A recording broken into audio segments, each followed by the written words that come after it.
Olá, boa noite. Como vai? Vai bem? Está no ar pela TV Pantanal mais uma vez, em mais uma noite, programa Opinião. Uma terça-feira, 30 de agosto de 2022. Muito bom estar com você mais uma vez, não é? E hoje vamos falar de segurança pública. Vamos abordar as questões ligadas diretamente a uma das áreas, corporações, instituições, batalhões, enfim. Vamos falar das coisas do BOP, que é o Batalhão de Operações Especiais da Polícia Militar de Mato Grosso. Para isso, está a postos conosco aqui já o seu comandante, Tenente Coronel Frederico Correia Lima Lopes. A gente vai falar sobre o trabalho que o BOP vem desenvolvendo aí, em que situação, né? Tem gente que não pode ver o BOP passando na rua que até treme as pernas. Esse pessoal é brabo, esse pessoal é isso. E aí a gente vai estar, então, esmiuçando aí essas operações, os trabalhos que vêm sendo desenvolvidos, enfim. Tudo sobre o BOP aqui conosco nesta noite de terça-feira. Tem alguma pergunta aí? Tem alguma dúvida? Você pode interagir conosco, deve interagir conosco, porque quem manda no programa Opinião é você, o nosso telespectador. 99932-2529 é o WhatsApp do programa para que você possa mandar a sua mensagem em texto aqui para o Tenente Coronel Frederico. Torenberg, boa noite. Boa noite, Paulo Coelho, e um grande abraço, mas um grande abraço mesmo a todos os nossos telespectadores, a razão maior do nosso programa. Eu quero abraçar também a você que acompanha ao programa Opinião, também pela internet, rapaz. Você que acompanha pelo www.gazetadigital.com.br e também você que acompanha ao programa Opinião pela página no Facebook da TV Pantanal. Não é? Ali, só digitar ali no busca ali, TV Pantanal HD 22, você vai encontrar lá tem um link e está acompanhando conosco aí, sempre aos programas aqui, Opinião, noite a noite, de segunda a sexta. Tenente Coronel Frederico, muito bom recebê-lo aqui, obrigado. Houve uma série de desencontros de agendas, porque o homem viaja demais e encontra, curso aqui, curso acolá. Mas aí eu falei, rapaz, eu vou mandar a polícia na sua casa aí, porque senão tá difícil. Aí ele, não, mas na verdade, assim, falando assim, foi muito franca, deu certo dessa vez, ainda bem, não é? E ele está aqui prontamente para falarmos conosco sobre o BOP. Muito bom, obrigado por ter aceito o nosso convite. BOP, rapaz, o BOP, o nome já diz, Batalhão de Operações Especiais, mas o que são as operações especiais? Por exemplo, aquilo que é do cotidiano, por consequência, não seria uma coisa especial. Por exemplo, fazer uma blitz, fazer uma varredura, palavras minhas, né? Num bairro, não seria uma coisa especial, uma coisa de rotina, né? O que seriam as operações especiais? Boa noite. Bom, boa noite, Paulo. Boa noite, Lorenberg. Boa noite aos telespectadores. Paulo, operações especiais, ele tem um sentido muito complexo com relação a isso. Mas, para explicar de forma bem didática, o Batalhão de Operações Policiais Especiais, aqui do estado de Mato Grosso, ele é acionado quando uma situação deixa de ser ordinária e passa a ser extraordinária. Então, os outros batalhões que estão no cotidiano realizando aquele patrulhamento, quando foge a competência desses batalhões, eles acionam o Batalhão de Operações Policiais Especiais.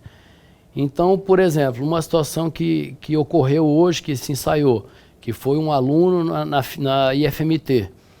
Se evoluísse para uma situação de crise, em que ele pega ali as pessoas como refém, o BOP seria acionado. Então, essa é uma das situações. Uma situação que o BOP foi muito empregado ao longo dos anos, o novo cangaço.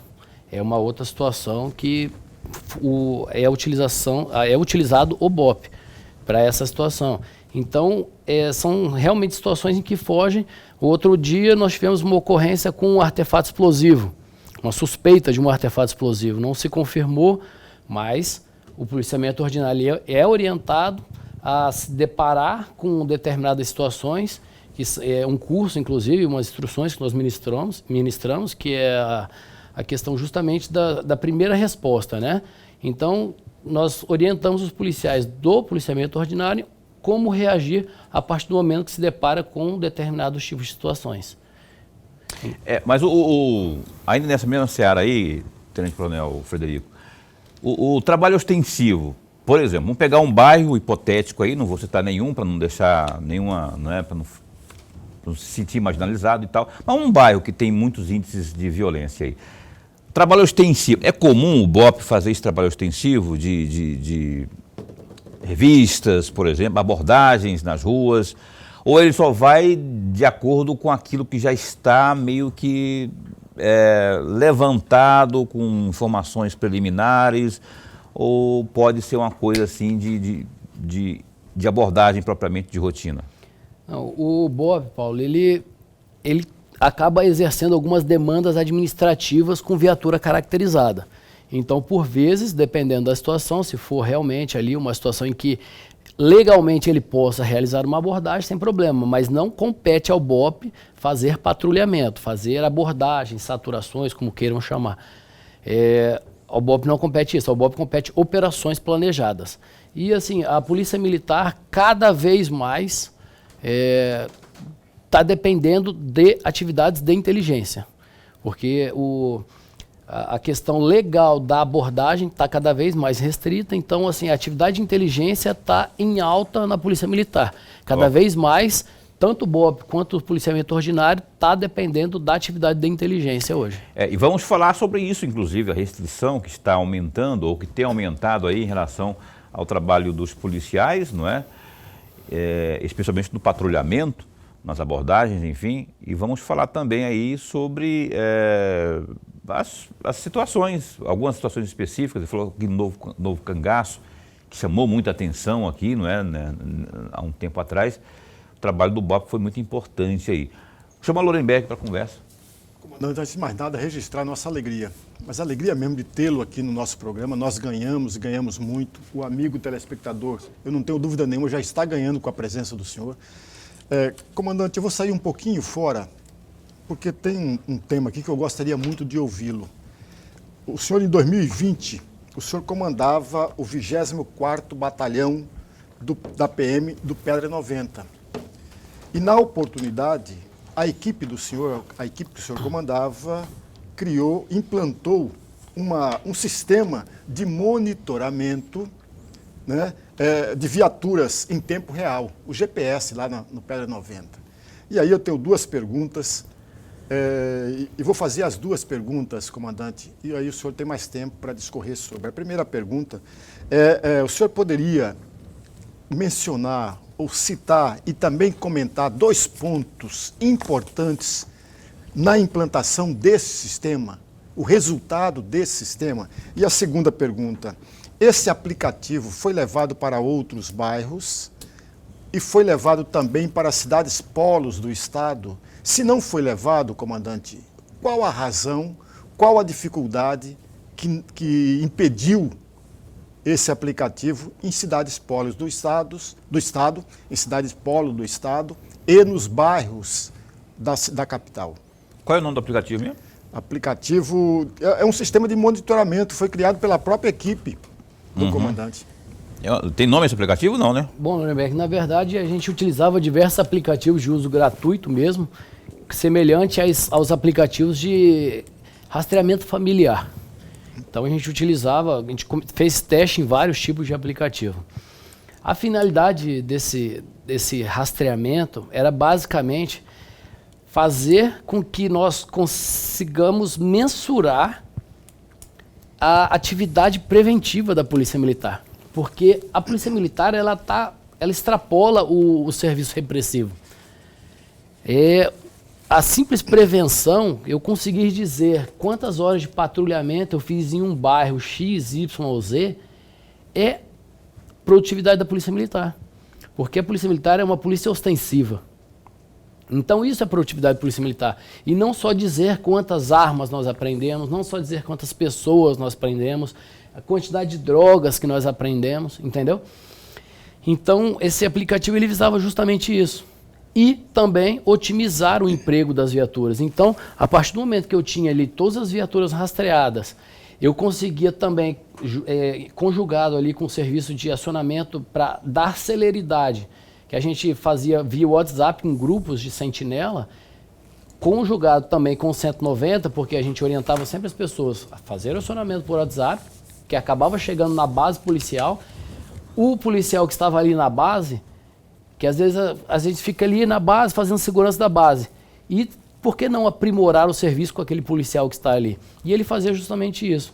Ele conseguia fazer o controle ali de onde estava cada viatura, ele via onde era a localidade daquela ocorrência que chegou via WhatsApp, porque às vezes ele mandava localização, facilita a reiteração de informações quando tem um chamado pelo WhatsApp, porque ele consegue mandar foto.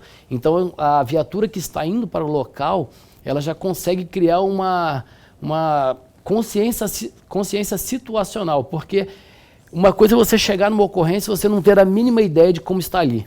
Outra coisa é você já receber um vídeo, já ter recebido uma foto, você já vai fazendo um desenho ali do cenário que você vai encontrar. Então, aquele elemento surpresa, de repente, você consegue reverter a seu favor, entendeu? Então, essas eram as vantagens desse acionamento via WhatsApp.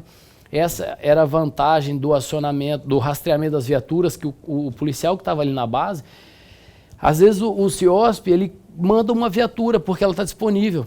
Mas às vezes o policial que está ali na base, ele consegue ver que tem uma viatura que de repente ela não necessariamente é aquela viatura que o CIOSP mandou, está mais próximo. Então a gente diminui o tempo de resposta, a gente dá celeridade no atendimento. Então essa era a função mesmo desse rastreamento. Isso aí, na verdade, nós criamos antes mesmo de eu ir para o 24º Batalhão. Quando eu estava no subcomando do 3º Batalhão, a gente já utilizava isso aí. Aí quando eu assumi o comando do 24º Batalhão, em 2019, nós levamos essa ferramenta, né, que nós utilizávamos e fomos no 24º, conseguimos bons resultados com relação a isso. E baseado nessa ideia, a tecnologia embarcada, que está aí já próximo de sair, e há alguns anos já vem sendo fomentada, provavelmente vai fazer a função no estado todo com relação a isso. Então vai ser, com certeza, é o que eu vinha falando aqui, não só da inteligência, mas a tecnologia precisa subsidiar as atividades da Polícia Militar. Cada vez mais a gente tem que atuar usando os recursos que são disponíveis. Entendeu? Tenente Coronel Frederico, Novo Cangaço. Eu vou usar o episódio Novo Cangaço para fazer uma pergunta que eu tenho, vai muito tempo que eu tenho essa dúvida. Os policiais, especialmente do BOP, eles precisam ter uma preparação psicológica muito, todos os policiais têm que ter, né? Mas eu acho que aquele que vai lidar com um refém, com negociação, com tudo mais, tem que ter uma preparação muito mais aprofundada, mais específica, não é? Vocês, primeiro, são quantos policiais incorporam o BOP hoje e todos passam por essa capacitação especial para situações como essa? Bom, Paulo, hoje o efetivo que compõe as equipes de intervenção tática está girando em torno de 50 policiais. No BOP nós temos algumas companhias, né? Nós temos, por exemplo, o pessoal que é a companhia de guarda e serviço, nós temos uma administração, nós temos o canil, nós temos o esquadrão de bombas e nós temos a equipe de negociadores, porque assim, o gerenciamento de crise ele é dividido em algumas etapas, né? A primeira é justamente a negociação, porque o objetivo do gerenciamento de crise é preservar vidas. Uhum. Então, a partir do momento que nós negociamos, a gente preserva a vida. Uma segunda alternativa tática que a gente chama é o emprego de agentes químicos. A terceira alternativa tática é o atirador de precisão, é o tiro de comprometimento, né, que é o famoso sniper. E a quarta é o time tático, que seria o assalto tático. Então, assim, hoje que nós temos ali atuando com o assalto tático, gira em torno de 50 policiais. 50. Mas no todo são 50, então, está dizendo, né? Não. No todo do batalhão nós somos em 125, salvo engano. 125. Mas aí incorpora tudo, né? Incorpora... Exatamente. A Força Tática está ligada, não? Ou é diferente? Força Tática é uma companhia independente vinculada ao CR1 ou ao CR2, que é o Comando Regional da Capital e de Várzea Grande, né? cada um no seu quadrado, cada um tem sua... O BOP ele está inserido no comando especializado. Hoje o comando especializado é composto por BOP, Rotam, Trânsito, Ambiental e Cavalaria. Pois é, mas você não respondeu Com relação ao preparo psicológico aí dos policiais, né? Hoje, para compor essas equipes de intervenção tática, o policial, ele obrigatoriamente ele tem que fazer 2 cursos que o BOP oferece. Um é o curso de ações táticas especiais e o outro é o curso de operações especiais. O curso de ações táticas especiais, ele é um curso assim, muito rigoroso, que tem uma carga horária aí, assim, elevada, que gira em torno de uns 2 meses. E durante esse curso, o policial ele é muito testado justamente com relação à parte psicológica. E no curso de operações especiais, ele já é um curso mais longo e o policial é ainda mais testado, principalmente com relação ao psicológico. Por quê? Porque ele enfrenta diversas adversidades durante esse curso que a gente vai filtrando e vendo quem realmente tem a capacidade, realmente tem autocontrole. Então, assim, até dos princípios das operações especiais, né, é agressividade controlada, controle emocional. Então, os nossos policiais eles são o tempo inteiro testados com relação a isso. Você vê uma situação onde há um sujeito com uma refém, né, com arma na cabeça de uma refém. Se o cara não tiver sangue frio para conversar, ele pode fazer aquilo lá para terminar uma tragédia, né? Sim, por isso que a gente tem que ter a agressividade controlada e o controle emocional. Porque assim, simplesmente não posso me deixar tomar por uma raiva, eu não posso simplesmente... Porque assim, nós somos seres humanos. Então a gente acaba também se envolvendo, mas naquele momento a gente tem que ter o pleno discernimento da atividade profissional e da atividade de uma pessoa qualquer. E assim, os nossos policiais são testados diariamente com relação a isso. No dia a dia a gente faz análise, nós temos uma psicóloga, que é uma policial que é psicóloga, que acompanha os nossos policiais. Agora mesmo, iniciamos um curso de técnico explosivista. O critério de avaliação psicológica para inserção no curso de técnico explosivista é muito rigorosa, porque é uma atividade extremamente sensível. Extremamente sensível. O uso de explosivos é uma atividade, é um terrorista em potencial, entendeu? Então, assim, nós não podemos colocar qualquer pessoa ali, entendeu? Então, nós realmente temos que testar essa questão psicológica do policial. E o policial, que é um ser humano como outro qualquer, que passa por problemas, que tem dificuldades, tem família, que pode ter problema na família, que tem dívida, enfim, tem uma série de fatores que isso aí, se não tiver sob controle, pode interferir na... Isso é outra situação, né? Nós não podemos deixar os problemas pessoais, não podemos levar os problemas pessoais para dentro do quartel, né? Eu sei que assim, às vezes é difícil discernir, mas a ideia, o ideal seria isso, né? Que realmente nós fizéssemos uma distinção completa. E é por isso que ali a gente fala que os oficiais eles não são só gestores da parte administrativa, a gente tem a questão pessoal. Nós temos que saber analisar, hoje esse cara não está num dia bom. E nós temos que fazer com que aquele cara não participe de uma operação, se porventura a gente detectar isso. Lindenberg. Comandante, aí que é o ponto. O senhor falou 3 frases que me chamam a atenção e me perdoe se as minhas colocações não são corretas, porque alguém que não é do meio pode se perder com esses termos todos. Uma frase que me chamou a atenção, o senhor falou assim, olha, que a nossa função é preservar vidas. Uma outra frase, o senhor falou assim, é o teu autocontrole. E aí, no meio dessas 2 frases, o senhor falava sempre, nós somos seres humanos. Sim. E é exatamente esse tripé que eu gostaria de provocar o senhor, provocar sempre no bom sentido, comandante, para eu entender melhor. Veja, nós somos seres humanos, hoje nós estamos muitíssimo bem, mas amanhã qualquer coisa pode nos tirar daquele equilíbrio. O que fazer? Vamos imaginar hipoteticamente, comandante, imaginemos, por exemplo, que alguém, uma frase que o Paulo usou, eu vou trazer para colocar isso hipoteticamente mesmo. Alguém, um bandido, por exemplo, uma pessoa está com um revólver sobre a cabeça de uma refém. O senhor disse que a primeira tarefa do policial é salvar vidas, mas ter o seu autocontrole.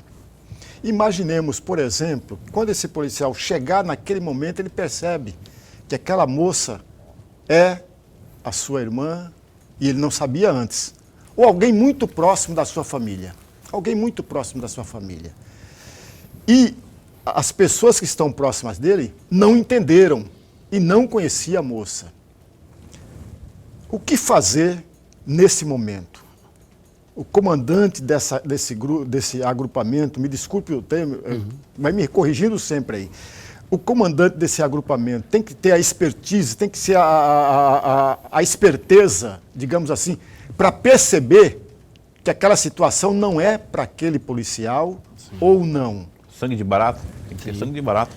Não, assim, quando a gente envolve questões pessoais numa situação hipotética como essa, se chegou no local, por isso que a primeira alternativa tática é o negociar, né? Então a gente fala negociar, negociar e negociar e negociar. A primeira alternativa tática é a questão da preservação de vidas. E não do refém somente.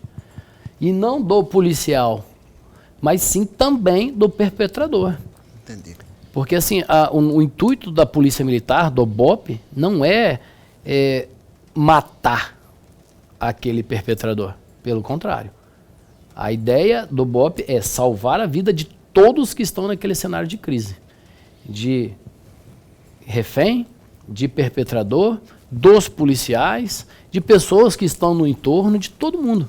O princípio do gerenciamento de crise é justamente isso, preservar vidas. Agora, durante a negociação, eu estou de chefe de um time tático, eu percebo que, às vezes eu não conheço, né, um parente daquele policial que está na minha equipe. Mas se eu percebo que ele está exaltado, a gente fica ali posicionado, né? Então eu vou tirar aquele policial dali.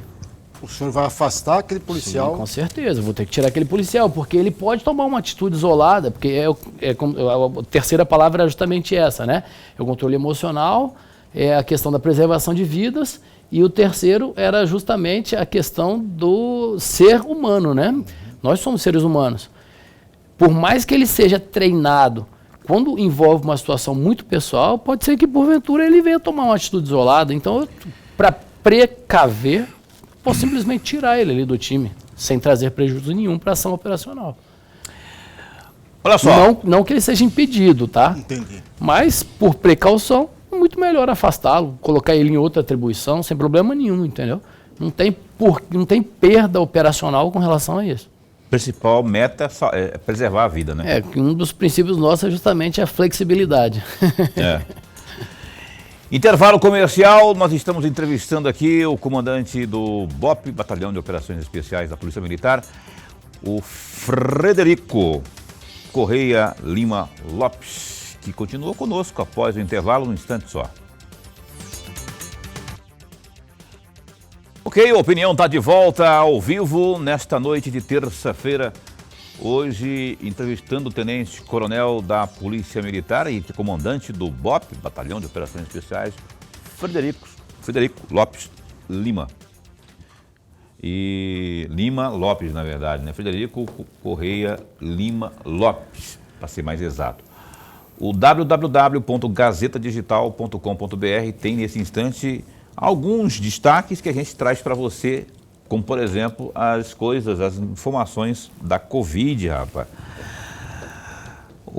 A Covid-19 matou 2 pessoas e infectou 466 em Mato Grosso nas últimas 24 horas, de acordo com dados do painel epidemiológico da Secretaria de Saúde do Estado. De acordo aí com a pasta, Mato Grosso passou a contabilizar 833.221 contágios, dos quais em 816.647 casos, as pessoas infectadas se recuperaram do vírus. Entretanto, infelizmente, 15.220 pessoas não resistiram às complicações desta doença aí, não é?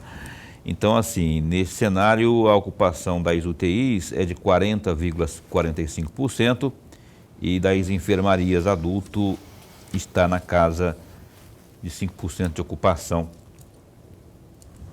Escolhido como deputado federal no lugar de Vander Masson, o ex-secretário Marcos Marrafon recebeu seu diploma nesta terça-feira, dia 30. Ele ocupa a vaga deixada por Neri Geller, cassado devido a irregularidades na eleição passada. Seguindo a contagem de votos, Masson é quem ficaria com o cargo, mas ele é prefeito de Tangará da Serra e decidiu não recusar ao executivo para ficar alguns meses na Câmara dos Deputados. Portanto, o Marrafon terá aí mais alguns meses para curtir a onda, curtir o cargo de deputado, né?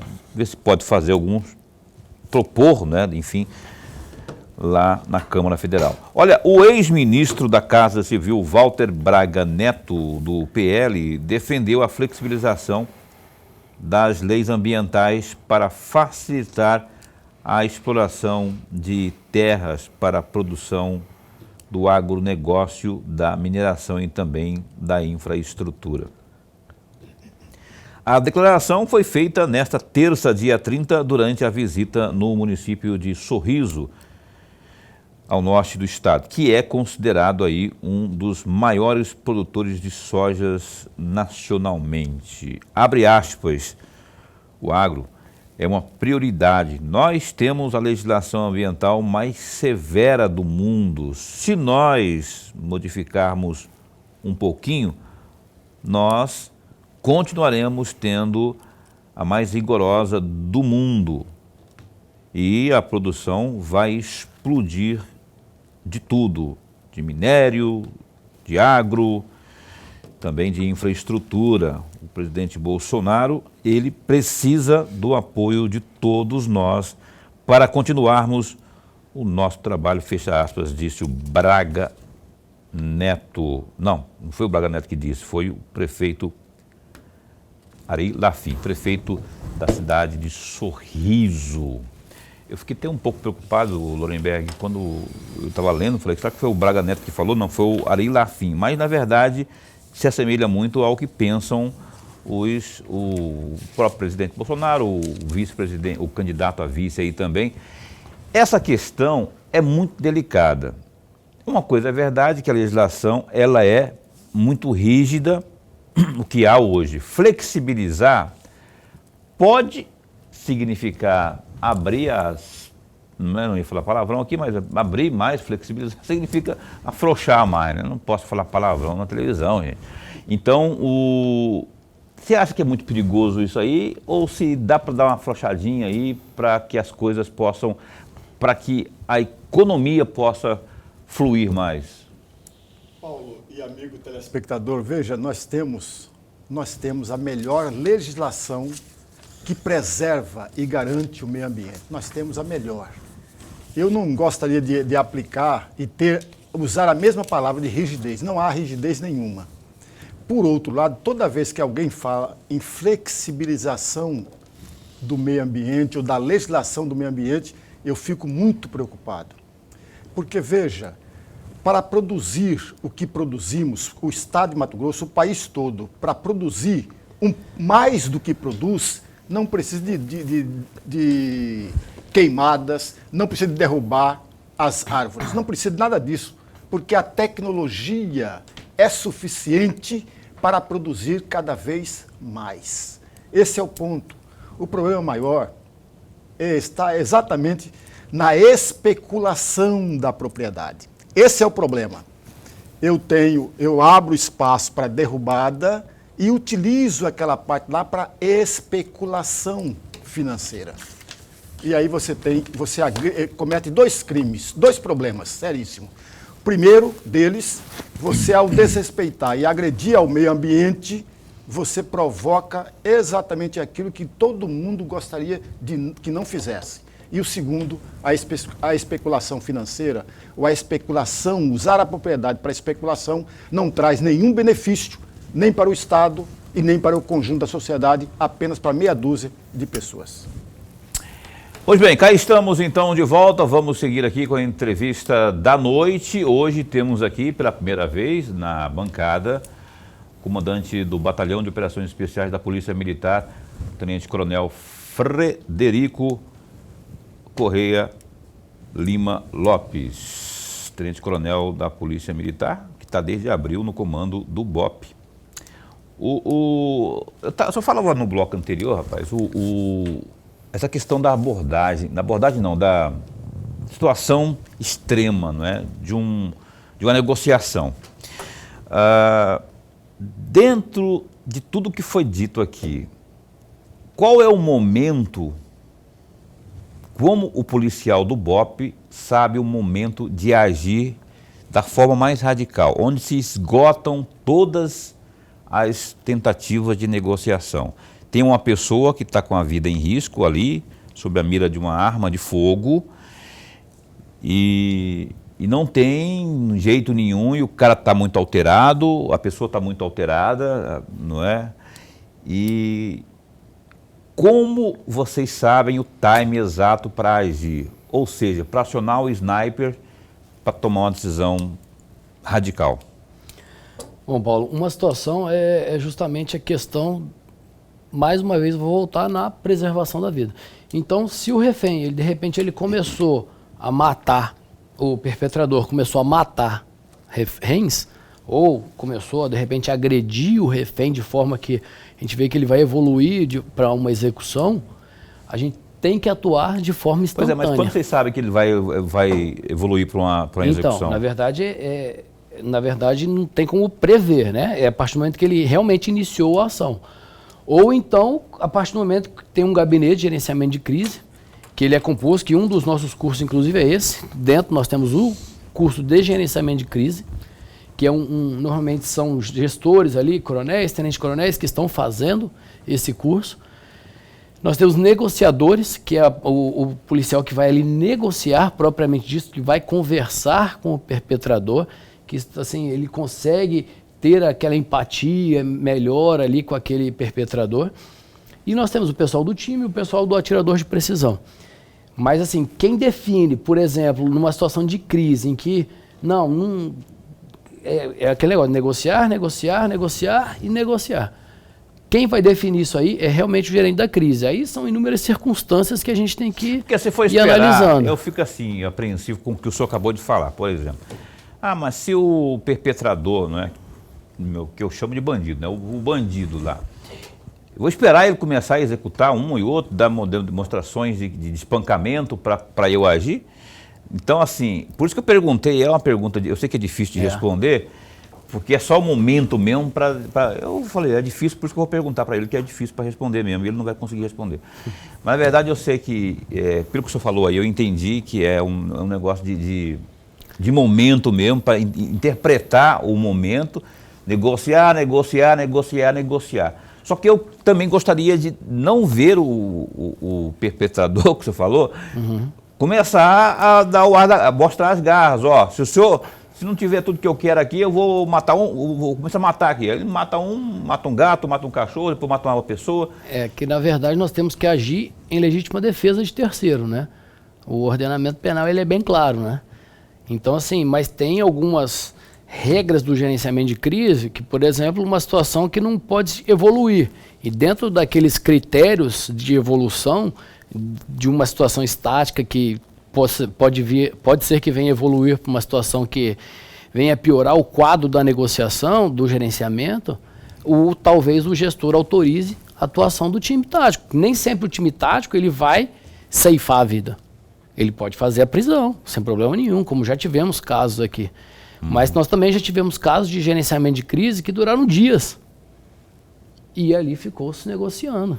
E o negociador conseguiu, por fim, convencer ali o tomador de refém a abandonar o seu intento. Antes de passar para o Lorenberg aqui, então, o senhor consegue me dar números, assim, pelo menos aproximados, nas tentativas que o senhor presenciou pelo BOP de negociação, quantos % surtiram o efeito final feliz? Ou seja, houve um convencimento psicológico ao perpetrador. Perpetrador. Esse tomador rapaz aí, esse faz da manhã aí que não tem o que fazer, vai... E quantos % deu final feliz aí? Olha, Paulo, eu teria que chutar, então não tenho como te dizer, mas sabe? A maioria, exatamente, pode dizer, se foi a maioria, sim, com certeza feliz, a maioria né? é final feliz. Às vezes demora, sim. que você falou, o dia inteiro. Com certeza. Nós já tivemos situações, por exemplo, que nós tivemos que fazer a intervenção com o time, mas não teve que ceifar a vida de ninguém. Entendeu? Nós conseguimos fazer realmente a prisão. Já teve caso assim, já teve caso que realmente teve que ceifar a vida do perpetrador. Graças a Deus nunca perdemos a vida de um refém, né? Mas que até assim, seria um final trágico, né? Mas a gente fala no gerenciamento de crise, a gente fala resolução aceitável, né, da crise. Então assim, nem sempre ele é o ideal, mas o aceitável é o final feliz aí que todos bem, o negociador conseguiu gerenciar, conseguiu desfazer o intento daquele criminoso que estava ali cometendo um crime, que lá, qual o nome que eu dou? Ele realmente, ele cometeu um crime, entendeu? Então ele é um criminoso ali. Entendi. Comandante, eu vou insistir, porque é um assunto, embora eu não conheço nada a respeito, mas me interessa bastante. Sobretudo quando mexe com a questão da figura, do ser humano. O senhor falou no gerente de crises. Sim. Quem é esse gerente de crise? É a primeira pergunta. E a segunda, imaginemos, hipoteticamente, comandante, que negociou e não avançou do ponto de vista para a rendição daquela pessoa que está com a arma na mão sobre a cabeça de alguém. E o atirador foi acionado. Uma vez acionado, o seu treinamento, o seu exercício é para escolher uma parte do corpo desta pessoa, desse bandido, ou não, é para atirar para matar.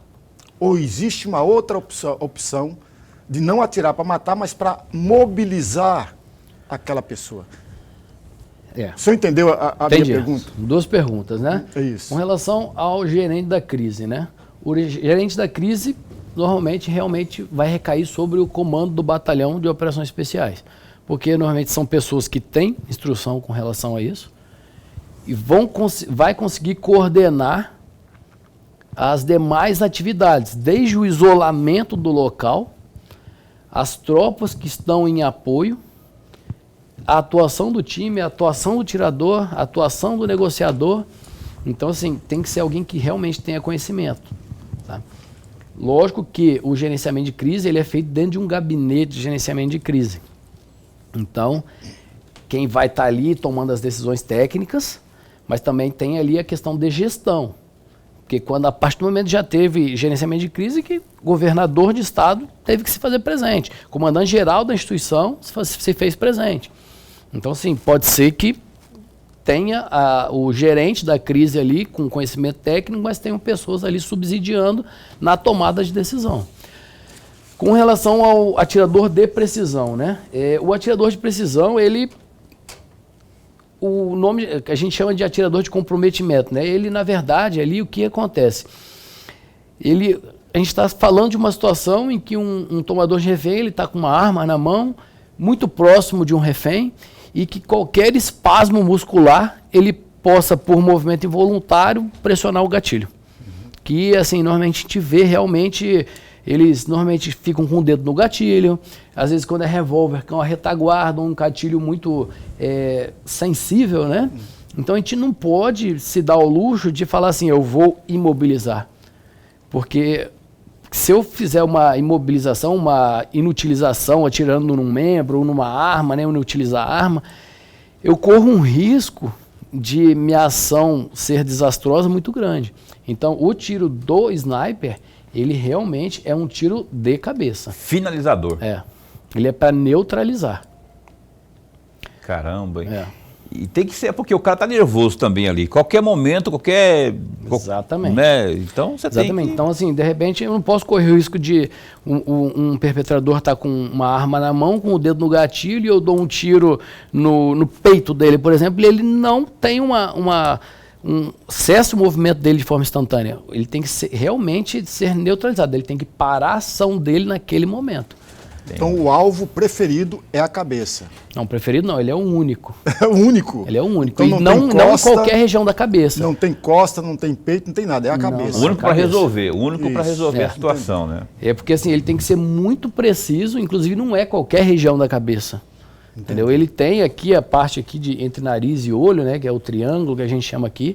Tanto é que os nossos atiradores, eles treinam diariamente com suas armas para que eles façam um tiro de precisão, muita precisão. Mas senhor, A gente chama de MOA, né? Os tiros deles são sub-MOA. Inclusive, são requisitos para aquisição de armas de precisão, é isso. Então, assim, a gente está cada vez mais primando pela qualidade técnica do material, justamente porque hoje nós temos ali a tríade, né, do operador, mas também tem a questão do equipamento, tá? É. E do treinamento, né? A parte pessoal ali do treinamento dele, mas também tem a questão do equipamento, que Beleza. vai realmente propiciar que ele faça um tiro de precisão. Vocês já estão com as Glock? Os policiais, o policial do BOP usa Glock ou usa coisa mais eficaz? Na verdade, foi padronizado um estudo feito há alguns anos aí pela Polícia Militar, pela CESP, né? Foi padronizado a pistola Glock na Polícia Militar. Então, hoje a Polícia Militar, quase em sua totalidade, eu acho que, não vou dizer, não tenho como dar certeza da quantidade, mas o BOP, todos os policiais utilizam pistolas Glock. Glock. Que mais segura, segundo dizem, né? O comandante Mendes esteve aqui também falando que é muito mais segura do que a anterior, né? Que a Taurus. É Taurus, né? São várias. O critério de seleção ele foi feito baseado no estudo técnico, né? Então, assim, alguns requisitos que a Glock acabou atingindo, né? Foi feito um estudo técnico, estabeleceram os testes e requisitos para aquela pistola. Se eu não me engano, foi no ano de 2016 ou 2017, eu não me recordo bem esse estudo. E a partir de então a polícia vem comprando Glocks. Beleza, olha só, tem mais um bloco pela frente, vamos para o intervalo comercial, vamos falar de curso aí, tem muita coisa importante para abordarmos ainda aqui com o comandante do BOP, Batalhão de Operações. Aliás, eu quero mandar um abraço para toda a tropa do BOP, aos que estão acompanhando o programa Opinião, né? Um abraço a vocês aí, o pessoal para quem eu tiro o chapéu, realmente, que é um trabalho muito eficiente e que impõe respeito aí, que garante a segurança aí, com certeza em situações específicas como essas que citadas pelo comandante aqui. Opinião dá um tempo e volta já já. Cá estamos de volta ao vivo com o programa Opinião, nessa noite aqui com o comandante do BOP da nossa Polícia Militar, o Tenente Coronel Frederico Correia Lima Lopes. O BOP que, aliás, falar em BOP, de onde que surgiu a história da caveira? Bom, Por que o pessoal tem toda... Tem um colega meu, que eu não vou falar o nome, e ele falou que tem um candidato aí que né, quando faz alusão ao BOP, ele fala de caveira, e caveira não sou um negócio bom, principalmente para quem... Não vou falar o nome dele, mas estou olhando para ele aqui, ó. Mas enfim, qual que é a simbologia da caveira? Bom, a caveira ela é oriunda ali das tropas de comandos ingleses, né, que utilizavam na Alemanha lá a questão da SS, a caveira como simbologia, né? Então eles, quando findou-se a guerra, né, e chegou lá num gabinete que havia uma caveira como símbolo, cravaram-se ali a adaga na caveira e a partir de então virou ali uma simbologia de a faca na caveira como vitória sobre a morte, entendeu? Uhum. E também tem as significações da caveira como símbolo da sapiência, sabedoria, né?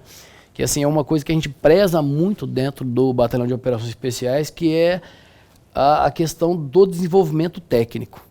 Porque assim, a gente exige muito que os policiais que lá estão estudem, treinem. Porque assim, nós somos uma tropa aquartelada, nós somos a última opção da segurança pública, então nós temos que estar preparados. Quando o BOP ele é acionado, ele tem que ter uma resposta contente, uma resposta aceitável. Então, assim, seja numa ocorrência rural, que hoje o BOP do estado de Mato Grosso atua muito na parte rural, divino muito da questão do Novo Cangaço. Nosso estado ele é enorme, né? Então, assim, normalmente essas ocorrências do interior acabam indo para a parte rural. Nós somos referência no Brasil inteiro com relação à parte rural. Nós desenvolvemos um curso de patrulha rural, por exemplo, que policiais do Brasil inteiro vêm aqui para fazer. É mesmo? É.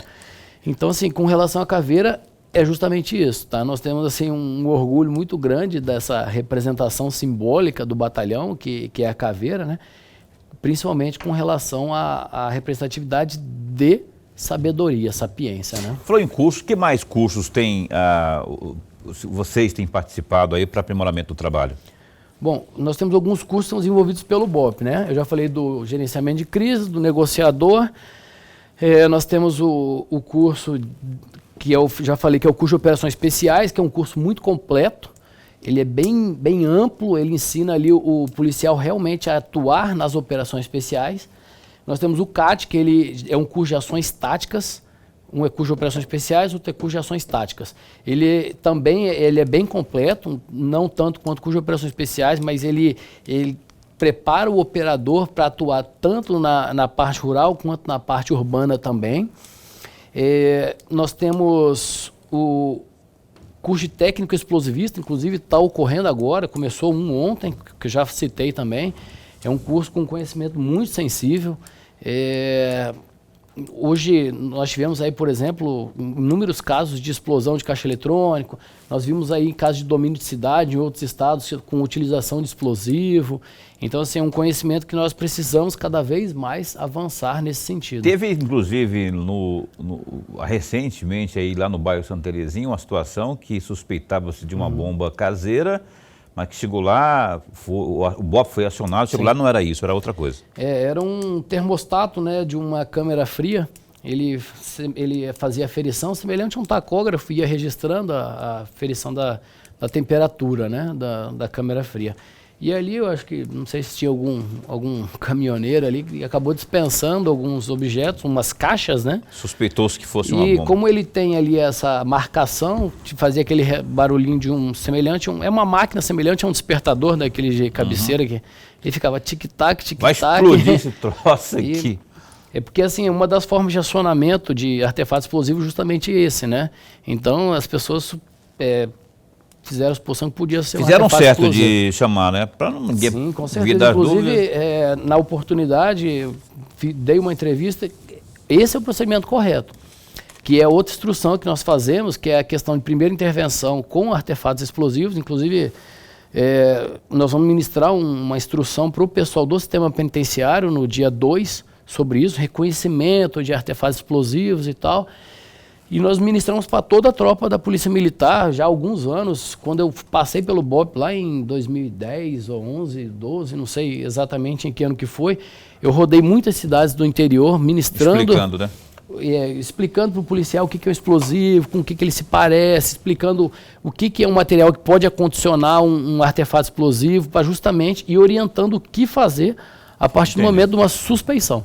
Que é basicamente ali o isolamento do local e acionamento do Batalhão de Operações Especiais através do esquadrão de bombas, que tem equipamentos próprios para isso. Nós temos raio-x, nós temos braço mecânico, nós temos traje antifragmentação. Tudo preparado, então, né? Isso. Nós temos uma unidade robótica que é justamente para aproximar com segurança e fazer, seja lá, desativação. Isso, exatamente. Nuremberg. Comandante, se eu entendi direito, o ingresso de um militar no BOP é muito difícil, porque existe uma série de requisitos básicos para que ele possa ser admitido no BOP. E aí vem minha segunda questão. Hoje, os integrantes do BOP é um número suficiente? É necessário? É ideal que o BOP precisa ou precisa de mais ainda integrantes? Bom, Lerbeck, o curso ele realmente é um curso que exige muito do policial, principalmente quando eu falo de unidade de intervenção tática, tá? Nós temos curso, por exemplo, só complementando, né, nós temos o CANIL, nós temos o curso de sinotecnia, que também são policiais que fazem parte do BOP, fazem um excelente trabalho. Hoje nós temos lá um sargento Soler, que está à frente lá do CANIL, é um profissional exemplar. E ele, assim, tem ideias inovadoras para a utilização do cano na atividade policial e na atividade de operações especiais. Então, assim, inclusive agora ele está fazendo o curso de explosivista para justamente fazer conjugar o serviço do canil com o técnico explosivista. Então, assim, a gente está cada vez mais buscando conhecimento para que a gente possa atuar da melhor forma possível em prol da sociedade. Mas, assim, com relação aos cursos, principalmente com relação à unidade de intervenção tática, são cursos que exigem, por causa daquela questão inicial que nós falamos do controle emocional, de saber, o policial mesmo sob situação de estresse, saber como atuar. Ele tem que ser um policial resiliente. Ele tem que suportar a fadiga, ele tem que suportar o desconforto, porque em ocorrências, principalmente em região de mata, tem vezes que nós ficamos 15, 20, 30 dias, até mais em ocorrências, que às vezes você fica ali sujeito a condições que você está afastado da sua família, às vezes você não tem um conforto ali da sua casa. Então nós temos que ter preparo para isso. Só tinha uma segunda pergunta? Não? Tem o número de integrantes, é o número ideal, suficiente ou não? Tá. Então, na verdade, o que acontece? O BOP ele é um batalhão de situações extraordinárias, acionamento. Se nós tivéssemos mais efetivo, com certeza nós conseguimos fazer um trabalho mais primoroso. Principalmente porque hoje o BOP ele atua ele ministra muita instrução. Então, assim, é o que a gente fala, né? Às vezes a gente acha que a solução de tudo é efetivo, né? Mas eu tenho certeza que um número de policiais maior, com certeza, seria vantajoso. Mas a gente está procurando cada vez mais, com tecnologias e técnicas, suprimir essa necessidade de efetivo. Eu tenho que correr, mas correr muito, porque eu tenho 3 minutos para encerrar esse programa. O papo está muito bom, rapaz. Eu queria continuar. Liga para o Dorelho lá, pergunta, a gente pode continuar. Pode não. A questão das abordagens, rapaz. O Superior Tribunal de Justiça, uma decisão aí muito polêmica, interferindo, na verdade, decidindo, né? E essa decisão interfere aí na forma de abordar. Eu queria que o senhor explicasse um pouco o que ficou decidido, o que é uma abordagem, o que é uma atitude suspeita, o que é os termos que vocês usam lá como é que é a conduta... Atitude suspeita? É atitude suspeita Fundado e suspeita. fundado suspeita. O que isso mexe na abordagem dos policiais? Em 1 minuto e meio aí para a sua resposta. Bom, a atitude suspeita, isso não fundamenta a questão da abordagem, tá? E sim a fundada suspeita. Fundada suspeita. Isso, E hoje a fundada suspeita, ela realmente tem que ser comprovada. Então hoje, por exemplo, nós temos que aquela situação de que uma pessoa passa por uma viatura e avisa, ela é muito frágil, gera uma insegurança jurídica para a atuação policial. Tá? Então, são decisões do STJ, do STF, seja lá quem decidir, desde uma súmula vinculante, nós temos que cumprir. Isso é ponto pacífico. Então, a atuação policial ela sempre vai ser baseada na legalidade, sempre. Então, decidiu-se dessa forma, ótimo, nós vamos obedecer. Por quê? Porque simplesmente não cabe a nós questionar. A decisão se cumpre, né? A decisão se cumpre, lógico, né? Nós podemos ponderar e com o tempo talvez essa decisão mude, revoguem alguma decisão nesse sentido, mas enfim. Mas a Polícia Militar, devido a isso, ela tem se reinventado. E mais uma vez eu volto a falar da inteligência policial. A inteligência policial faz com que os policiais não fiquem nessa condição de insegurança jurídica. Tecnologia e inteligência policial que está diretamente vinculada. Por falar em tecnologia, 1 minuto para a resposta. Aí é 1 minuto mesmo, gravado aqui. O senhor é a favor ou contra a câmera na farda do policial, considerando tudo que nós falamos aqui, abordagem e tudo mais? Bom, a utilização da câmera tem um provimento do Tribunal de Justiça com relação ao uso, né? Então, assim, eu não sou nem contra nem a favor. A circunstância que ela é utilizada que nós temos que sopesar. Então, assim, de forma indiscriminada, direta, durante 24 horas do serviço policial, eu particularmente sou contra. Eu acho que prejudica. Tá? Eu acho que prejudica muito a abordagem, tira um pouco a liberdade. Você confia ou não confia no seu policial? Essa que é meia. Porque na verdade, assim, o policial ele está ali para trabalhar, ele tem a fé de ofício dele, né? Então, assim, ele é um funcionário público, não tem porquê, assim, porque somente o policial ser fiscalizado. Mas, assim, também tem o ponto positivo para o policial, a câmera, entendeu? Segura. Exatamente, porque, assim, a gente tem um contato vou ser breve. os procedimentos, as denúncias que são formuladas contra os policiais, em sua maioria não tem comprovação jurídica. Beleza, então, olha só, valeu, não dá tempo para mais nada, apenas para agradecer, muito obrigado por ter vindo, esse espaço continua a postos para bem informar, viu? Maravilha, eu que agradeço, Paulo, eu que agradeço, Lorenberg, agradeço a todos aí que tiveram a paciência de ouvir.